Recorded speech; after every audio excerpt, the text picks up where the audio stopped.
Hello and welcome to your second stimulus check and stimulus package update. I hope you're doing well on this fine Monday morning.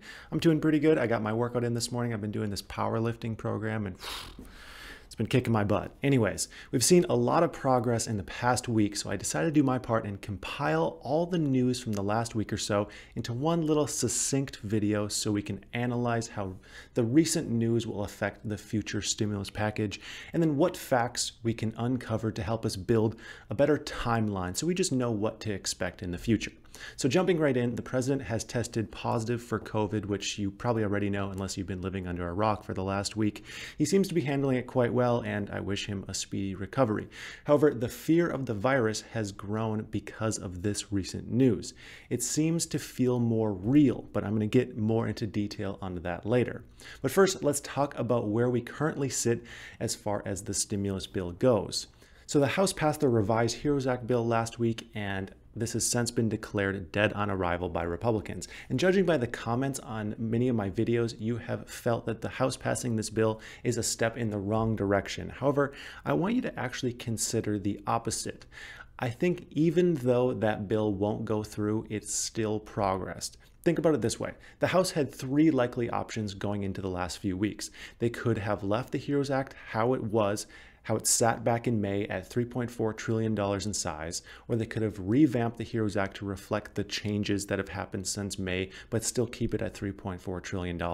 Or third, they could have revamped it to reflect their latest negotiated number, and the House chose that option, which was the best of the three options, both for their own negotiations and for the American people, because it was just the most realistic option and the option that stepped us closer to progress. That alone was pretty surprising to me.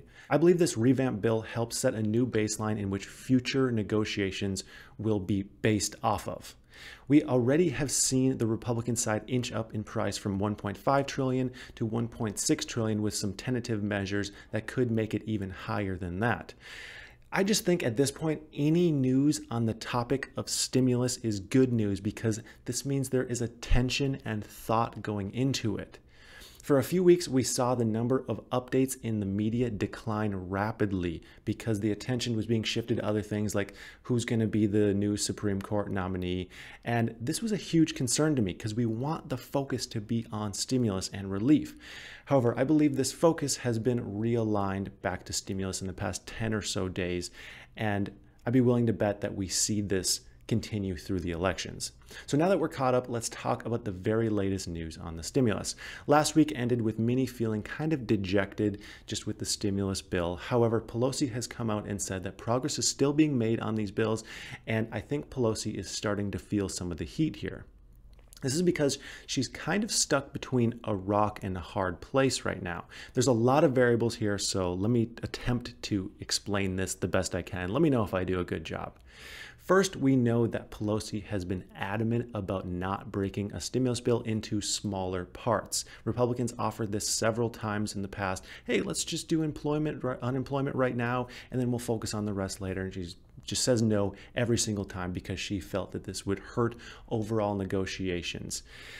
But this statement of hers, this sentiment of hers, not wanting to break things into smaller parts, is being complicated. This is because last week Pelosi told airlines to hold off on furloughs because she is sure an airline relief bill will be passed and it will be retroactive. So if they hold off, they'll be reimbursed for any money that's spent for the few days lapse or however long it takes. Just for some context here, the airline industry received $25 billion under the CARES Act in order to keep their 10 or so million collective employees at work. 10 million people.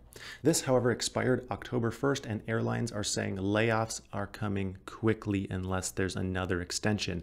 They're looking for another $25 billion and a 6-month extension.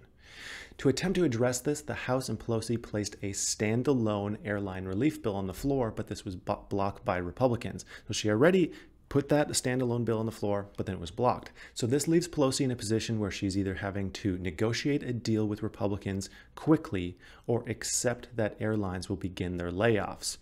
A position that she doesn't necessarily want to take either one with a lot of pressure. But pressure is what we want right now. We want this on Pelosi, and we want it on all of our legislators to feel that they need to come up with a solution now. Then on the Republican side, we have many pressures as well. Passing a stimulus bill will help the Republican candidates in the polls. President Trump knows that. Many of the senators know that. Nearly 30 million people are unemployed, and Trump's executive orders are now expired in many states. Over 100,000 businesses have permanently closed, small businesses. The PSP has expired, that's the airline program, and the president has COVID. I think this is a very important factor that he has COVID because it might be the spark that is needed to just get something done on the Republican side. Just kind of like a reality check. There's a laundry list of people who associate with Trump that now also have COVID. I'm going to list everyone because I think this helps demonstrate my point. Those near to Trump with COVID include the First Lady, Senator Mike Lee, Senator Thom Tillis, Senator Ron Johnson, then Trump's advisors, Kellyanne Conway, Hope Hicks, and Chris Christie, Trump's campaign manager, Bill Stepien, I think it's how you say that, chairwoman of the RNC, Ronna McDaniel, yikes, that's kind of an unfortunate coincidence of a name, and one of his aides, Nick Luna. They all have COVID, all like within the last week. And this list seems to be growing by the day, so is the fear. I mean, we even have his associates checking themselves into the hospital as a precautionary measure. If that's not extreme fear, I don't know what is. And I think this fear will help the Republican side to see the urgency of getting relief out quickly. I mean, it's hard to understand the severity of something until it's actually close to you. I know with this virus, unless you know someone personally who's got it, it just seems like a distant thing. You know, you just see it on the news. And for them, it doesn't get much closer than that, than having it yourself or one of your close associates having it. And we now have Trump tweeting from his hospital bed that we need to work on the stimulus and we need to get it out quickly. I think this quote from Josh Gottenheimer from the Problem Solvers Caucus sums this up pretty much as well as you can. He says, I think this puts more into focus the importance of getting a deal to help people fight COVID. If this doesn't point out that we are still in the middle of a health crisis and economic crisis, I don't know what does. I think that's a great quote. As far as the timeline of the stimulus goes, this is where we seem to be. Both sides are feeling the pressure to get something passed. The incentives are there, the reasoning is there, and the need is there. We all know the need is there. That's why you're watching this, because the insane needs that's there. All we need is for these two numbers to come together, the Republican number and the Democratic number, the 1.6 trillion to the 2.2 trillion. We just need to meet in the middle, get that $1.8 trillion bill that I've been talking about since July, and just pass something.